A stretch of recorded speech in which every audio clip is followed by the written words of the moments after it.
వెళ్ళిపోయింది ఇది. మళ్ళీ ఏదైతే ఎక్స్‌ట్రీమ్‌కి వెళ్ళిపోతుందో మళ్ళీ అదేమవుతుందంటే కరెక్షన్ అవుతది. ఒక స్టెబిలైజ్‌కి వస్తది. ఓకే. సుందర్ గారు అంటే మరొక విషయం అండి. నాకు తెలిసినంత వరకు గతంలో బంగారం కొనడం అంటే ఆభరణాలు చేపించుకుందామనో లేకపోతే ఒక ప్రైడ్ సింబల్‌గా ఉండేది. ఈరోజు చాలామంది భారతీయులు కూడా చాలా చదువుకున్నటువంటి వాళ్ళు కూడా దీన్ని ఒక ఇన్వెస్ట్‌మెంట్‌లా కూడా భావిస్తున్నారు. చాలామంది ఈ ఆభరణాలు కొనేదానికంటే గోల్డ్ బిస్కెట్స్ కొనడం కావచ్చు, లేకపోతే డిజిటల్ గోల్డ్ అని కొత్త రూపంలో వస్తుంది ఇప్పుడు.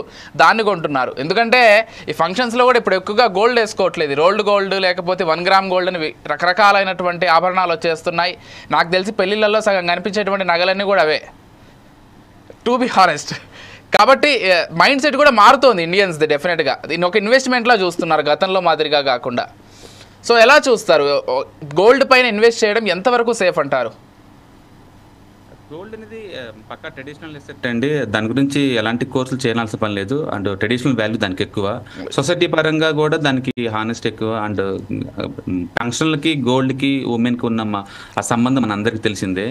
అందుకని అదొక ఎసెట్ క్లాస్ అనుకుంటే కనుక ఇయర్లీ ఒక 10-12% ఎక్స్పెక్టేషన్తో మనం తీసుకోవచ్చండి. గోల్డ్ ఈ పెరిగే పద్ధతి కానీ మనం చూసుకుంటే ఒక 30 years బ్యాక్ చూసుకుంటే ఇయర్లీ యావరేజ్ మీద 10% మూవ్ అయ్యేదండి. ఒక 10 years బ్యాక్ తీసుకుంటే 15% పర్ యానం చొప్పున మూవ్ అవుతుంది. గత 5 ఏళ్ల నుంచి చూసుకుంటే మాత్రం 18% పర్ యానం పెరుగుతుంది. దాని మీనింగ్ ఏంటంటే వరల్డ్లో అన్సర్టనిటీ పెరిగే కొద్దీ గోల్డ్ మీద మోజు ఎక్కువ అవుతుంది. అండ్ గోల్డ్ మీద రిటర్న్స్ ఎక్కువ వస్తున్నాయి. లాస్ట్ 5 years యావరేజ్ చూసుకుంటే నిఫ్టీ కంటే ఎక్కువ వచ్చింది ఇది. దాని మీనింగ్ ఏంటంటే వరల్డ్ వైడ్గా పెడుతున్నారు. ఈవెన్ మ్యూచువల్ ఫండ్స్లో కూడా మొత్తం 28 లక్షల కోట్లు ఎస్ఐపి రూపంలో వచ్చే మ్యూచువల్ ఫండ్స్లో కూడా మల్టీ అసెట్ అలొకేషన్ ఫండ్స్కి బాగా హ్యూజ్ డిమాండ్ వస్తుందండి. ఎక్కువ మంది రిటైర్మెంట్ అప్పుడు కూడా ఆ ఫండ్స్కి షిఫ్ట్ చేస్తున్నారు. ఆ మల్టీ అసెట్ అలొకేషన్ ఫండ్స్లో బై డిఫాల్ట్ కొంతవరకు గోల్డ్లో పెడతారనమాట. అందుకని గోల్డ్ ఈటీఎఫ్ కొనేవాళ్ళు కానీ, గోల్డ్ మ్యూచువల్ ఫండ్స్ కానీ, గోల్డ్ ఇది మల్టీ అసెట్ మ్యూచువల్ ఫండ్లు పెట్టేవాళ్ళు చాలా ఎక్కువ అవుతున్నారు. ఇవి కాకుండా ఇవాళ రేపట్లో ఉమెన్ ఎంపవర్మెంట్ బాగా పెరుగుతుందండి. అంటే జాబ్స్లో మనం ఎక్కడ చూసినా సరే వాళ్ళ జాబ్లు బాగా జాయిన్ అవుతారు ఇంత ముందు పోల్చుకుంటే. అండ్ లేడీస్కి జాబ్ రాగానే మొదట వాళ్ళు చేసేది మ్యారేజ్ కోసం కావాల్సిన గోల్డ్ని సేకరించడమే కాబట్టి వాళ్ళు గోల్డ్ మీద ఎక్కువ ఇన్వెస్ట్ చేస్తున్నారు. అందుకని ఒక 4-5 yearsతో పోల్చుకుంటే మహిళల యొక్క గోల్డ్ ఇన్వెస్ట్మెంట్ పెరుగుతున్నాయి. అలాగే జెంట్స్ యొక్క ఇన్వెస్ట్మెంట్ స్టాక్ మార్కెట్లో ఈటీఎఫ్లో ఇండెక్స్ ఫండ్ ఫార్మేట్లో ఎక్కువ అవుతుంది.